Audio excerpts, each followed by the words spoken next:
Here's something nobody wants to say out loud, so I will say it for you. Every few months, Harry and Meghan do a thing. They fly somewhere, they shake hands, they hug a child, they post it, and the world argues about whether it's real or fake, selfless or selfish, royal or cosplay, and then the cycle resets. But this time something is different. Because this time the cycle is not resetting, it's unraveling. Welcome back, my Royal Rogues. My name is Jesus Enrique Rosas. I'm the Royal Rogue. And here's where we are right now. And buckle up because of the sheer volume of Harkles news in the last few weeks is staggering. First, Hugo Vickers, one of the most respected royal biographers alive, the man met Queen Elizabeth over 40 times, dropped a bombshell book. And the headline that came out of it, that this stress Harry and Meghan caused the Queen in the last years of her life, and I'm paraphrasing him here, cannot be overstated. He reveals that whenever Harry would call his grandmother, she asked her lady-in-waiting to stay with her. So let that sit for a second. The Queen needed emotional backup just to take a phone call from her own grandson. And according to Vickers, her private description of Harry's departure from the family was devastating in its simplicity. She reportedly described his new role as being, quote, a carrier for Archie.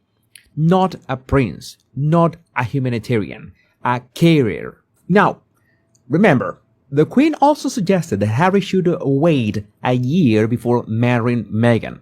He did not listen, and Vickers claims the Queen did not even like the wedding dress. Someone close to her described her attitude on the wedding day as, and again, I'm paraphrasing, "You get on with it. It has nothing to do with me." So that was, back then, a 92-year-old woman washing her hands of a situation she saw coming from a mile away.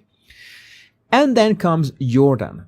A few weeks ago, the Harkles flew over 7,500 miles to Amman for a surprise 2-day humanitarian visit with the World Health Organization. They toured refugee camps. They attended roundtables. Meghan kicked a soccer ball at a youth center, and Harry stood there. And here's the thing nobody wants to admit. It looked like a royal tour. It walked like a royal tour. It had motorcades, ambassador receptions, and diplomatic handshakes. But it was not a royal tour. They are not working royals. They represent no government. They represent themselves. But what really caught everyone's attention was a brief moment at the Satari refugee camp. According to insiders, Harry and Meghan exchanged some terse words on the pitch. Quick, sharp. The kind of exchange where one of them is clearly not happy and the other is pretending nobody noticed. I'll let you decide which is which. Now, their representatives denied it. Of course they did. Their statement basically said it was Meghan's show and Harry was just along for the ride, which, if you think about it, is one of the most accidentally revealing denials I've ever heard. Because that's exactly what it looked like. And this is where the crazy part of my brain kicks in. Because the real story is not whether they had a spat on a soccer field. The real story is what they were doing there in the first place. The Archwell Foundation, their big charitable vehicle, has been essentially restructured and gutted. Staff reduced, their Parents Network initiative handed off to another nonprofit. Insiders told Page 6 the quiet part out loud. They don't have a foundation to speak of anymore. So what were they actually doing in Jordan? Here's the uncomfortable answer nobody wants to give you. They were being seen. That's it. That's the product. Their presence is the deliverable. And the entire world argued about it for a week, which means on some level it worked. But at what cost? Because the palace, the actual palace, the one that represents the actual crown, was reportedly livid. One insider said it looked like a full-scale royal tour without the permission slip.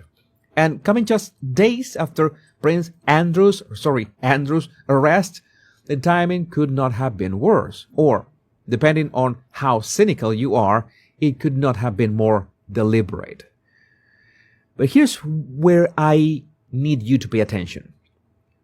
My roguies, because all of this, the Jordan trip, the Vickers book, the Tours exchange, it all connects to the one story that won't go away.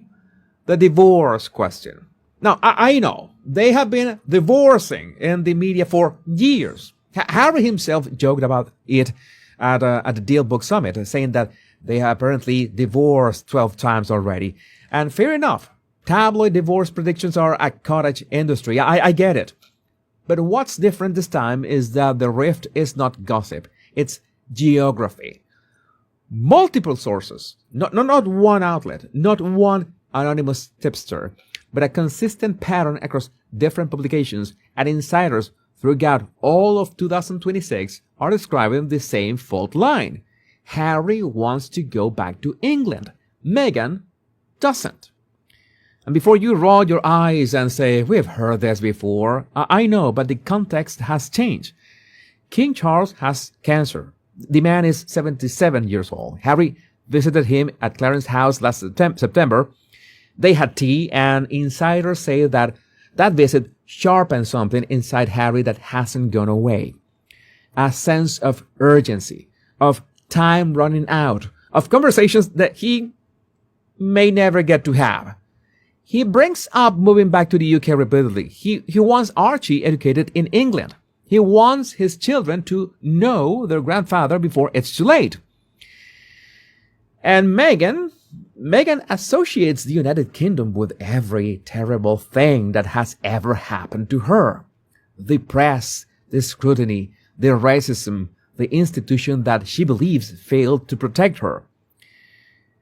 Harry isn't wrong for wanting to reconcile with his dying father. Well, in all cases, there would have been no need for any reconciliation if he hadn't been such a knobhead. And Meghan is not wrong for not wanting to go back to a place that traumatized her. Or at least that's what she tells Harry. Those two truths are pulling them in opposite directions, and at some point the rope breaks. One insider puts it this way. He and Meghan are broken in a lot of ways, and this drive to return to Britain could truly break them. That is not tabloid exaggeration. That is someone close to the situation saying the quiet part out loud. And just when you think the situation can't get more surreal, they announce Australia. Mid-April, first trip down under in 7 years. Since 2018, since the pregnancy announcement, since the last time they were genuinely popular and the world was on their side. But here's how the Australia trip is set up. Harry is speaking at the Inter-Age Psychosocial Safety Summit in Melbourne, and tickets start at $1,500. Meghan is headlining her Best Life retreat weekend in Sydney, and tickets start at $2,700. The VIP upgrade, which includes a group table photo with Meghan, costs $3,200. Let me say that again. $3,200 for a group photo with Meghan at a table. And this is the part where I need you, the lovely person watching this video, to be honest with yourself for 30 seconds. Because the uncomfortable truth about the Harkles is not that they are grifters. Is that they are doing exactly what our culture rewards. We built a system where influence is the product, where presence is the value proposition, where the perception of caring about something is more marketable than actually fixing it. So Harry and Meghan didn't invent that game. They are just spectacularly bad at hiding that they are playing it. So, a PR expert told the Mirror that this trip is their attempt to reignite their global brand.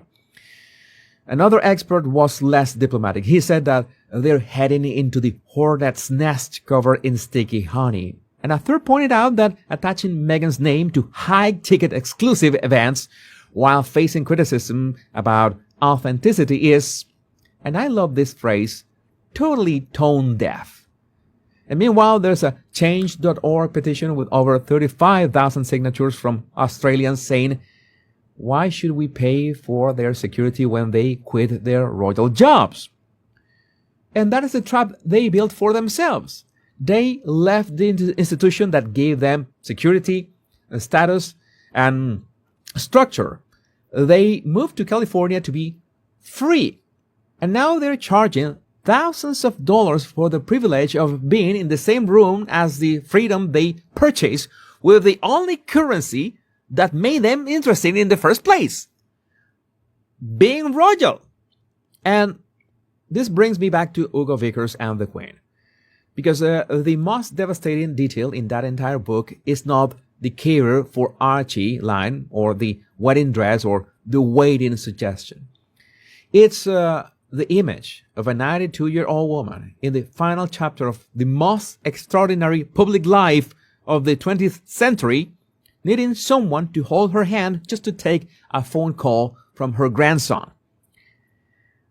That image tells you everything about the cost of the Harkles experiment. They left to escape a broken system, according to themselves. But whatever they build on the other side is a different kind of cage made of Netflix deals and brand partnerships and retreat weekends and humanitarian photo ops in refugee camps where the foundation funding the trip has essentially dissolved. And the person paying the highest price is the same person it's always been. It's gingerbread. Because Harry is the one who is homesick. Harry is the one whose father has cancer. Harry is the one who stood on a soccer field in Jordan looking like he was just along for the ride, which, according to his own representatives, is apparently the ideal version of events. So the Harkles are running out of map, Marogis. They're running out of countries to visit, brands to launch, interviews to give, and cycles to reset. And the one person who saw it all coming, who literally told Harry to wait, who described his exit as becoming a babysitter, who needed emotional support just to hear his voice, she's gone. And she can't say, I told you so. But this book says it for her. So, my Royal Rogues, I want to hear it from you. Do you think Australia is going to be the trip that finally forces the Harkles to confront what they have become? Or is this just another stop on the world's most expensive identity crisis? Let me know in the comments. My name is Jesus Enrique Rosas. I'm the Royal Rogue. Much love and bliss.